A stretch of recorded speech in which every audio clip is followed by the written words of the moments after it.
ഇത്രയും പെട്ടെന്ന് മോളെ എല്ലാ പണിയൊരുക്കി പഠിക്കാനിരുന്നു.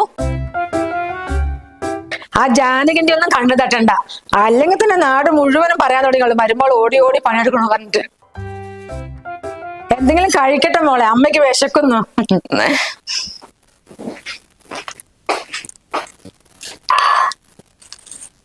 ദോശയും സാമ്പാറൊക്കെ എവിടെ വെച്ച്? ഇതെന്ത് ഉഴുന്ന, ഇത് അരി വെള്ളത്തിലോട്ട് അങ്ങനെ തന്നെ ഇരിക്കുന്നു. ഇപ്പോൾ രാത്രി അരച്ചില്ലേ മോളെ? ദോശയും സാമ്പാറൊക്കെ എവിടെ വെച്ച്? ദോശയും സാമ്പാറൊക്കെ എവിടെ വെച്ചെന്നോ? അതിന് അമ്മ ഉണ്ടാക്കിണ്ടായിരുന്നോ? ഞാനോ? ഞാനോ ഇവിടെ ദിവസം ഉണ്ടാക്കുന്നത്? നീയല്ലേ ദിവസം ഉണ്ടാക്കുന്നതൊക്കെ ഞാൻ തന്നെയാ. പക്ഷെ ഇന്ന് ഞാൻ ഉണ്ടാക്കിയിട്ടില്ല. ഉണ്ടാക്കിയിട്ടില്ലെന്നോ? എന്ത് അർത്ഥമാണ് നീ പറയുന്നത്? സമയം 8:30 ഭക്ഷണം കഴിക്കാൻ വരുമ്പോ ഇങ്ങനെ പറയുന്നത്? അതിന് എനിക്കിന്ന് ഭക്ഷണം വേണ്ടമേ, ഞാൻ ഫാസ്റ്റിങ്ങില്. നിനക്ക് ഭക്ഷണം വേണ്ടെങ്കിൽ ഇവിടെ വേറെ ആരും ഭക്ഷണം കഴിക്കണ്ടേ? ഇതൊരു കുടുംബമാണ്, കുടുംബത്തിൽ ഈ സ്വഭാവം പാടില്ല. കുടുംബത്തിലുള്ള ആൾക്കാരൊക്കെ 8:30 അടുക്കളയിൽ കയറി വരുന്നത്, അതും ഭക്ഷണം കഴിക്കാൻ വേണ്ടി മാത്രം. എന്നെ എന്താ അവിടെ ശമ്പളം തന്നിട്ട് നിർത്തിയിരിക്കുകയാണോ പണിയെടുക്കാൻ വേണ്ടിയിട്ട്? നിന്റെ നാ ഒരുപാട് പൊങ്ങുന്നുണ്ടല്ലോ. ഇത്രയും വിളഞ്ഞ വിത്താണ് ഇപ്പൊ നീ. ഞാൻ അടുക്കളയിൽ കയറിയിട്ട് നിനക്ക് ഭക്ഷണം ഉണ്ടാക്കി തരണോ? എനിക്ക് ഉണ്ടാക്കി തരണമെന്ന് ഞാൻ ഒരാളോടും പറഞ്ഞിട്ടില്ല. അമ്മയ്ക്ക് വേണമെങ്കിൽ അമ്മ ഉണ്ടാക്കി കഴിച്ചോ. ഇന്നലത്തെ കുറച്ച് മാവ് ഞാൻ ഫ്രിഡ്ജിൽ എടുത്ത് വെച്ചിട്ടുണ്ട്.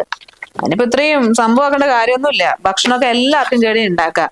ഇവിടെ ആരും കിടക്കണമെന്നില്ലല്ലോ അസുഖമായിട്ട്. ഓ അത് ശരി. ഇനി ഞാൻ പോയിട്ട് വേണം എനിക്ക് കഴിക്കാനുള്ള ദോശയും സാമ്പാറും ചട്നിയൊക്കെ ഉണ്ടാക്കല്ലേ? അത് ശരി. അപ്പൊ ദോശയും സാമ്പാറൊന്നും ആയില്ല? എനിക്ക് തോന്നി ഇന്നലെ ചേച്ചി രാത്രി മാവ് അരക്കുന്ന സൗണ്ട് ഒന്നും ഞാൻ കേട്ടില്ല. നമുക്കൊരു കാര്യം ചെയ്യാം, പുട്ടും കടലക്കറിയും വെച്ച് അഡ്ജസ്റ്റ് ചെയ്യാം. അതിന് അഡ്ജസ്റ്റ് ഇവിടെ ആരെന്ത് ഉണ്ടാക്കിയിട്ട്? അവൾ ഒരു സാധനം ഉണ്ടാക്കിയിട്ടില്ലേ മോളെ? നല്ല കാര്യായി. ഒരു പണിയും ചെയ്യണ്ടാണോ ചേച്ചി? രാവിലെ തന്നെ ഇങ്ങനെ ബുക്ക് എടുത്തിരിക്കുന്നത്. എനിക്ക് വിശന്നിട്ട് കണ്ണ് കാണുന്നില്ല. ചേച്ചി എന്തെങ്കിലും പോയി ഉണ്ടാക്കിത്താ.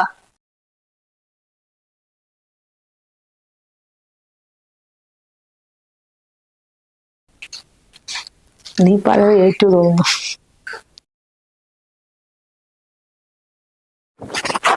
നിനക്കല്ലേ പുട്ട് കഴിക്കാൻ ആഗ്രഹം? ദാ പുട്ടും കുറ്റി മതിയാകാളും ഉണ്ടായി കഴിച്ച മേടിക്കേ. കല്യാണം കണ്ട ആദ്യ ദിവസേ ഇതുപോലൊരു പുട്ടും കുറ്റി എന്റെ കയ്യിൽ തന്നതാ. ഇന്ന് വരെ എനിക്ക് താഴെ ഇറക്കി വെക്കേണ്ട വന്നിട്ടില്ല. ഇനി എന്നെ കൊണ്ടാവില്ല.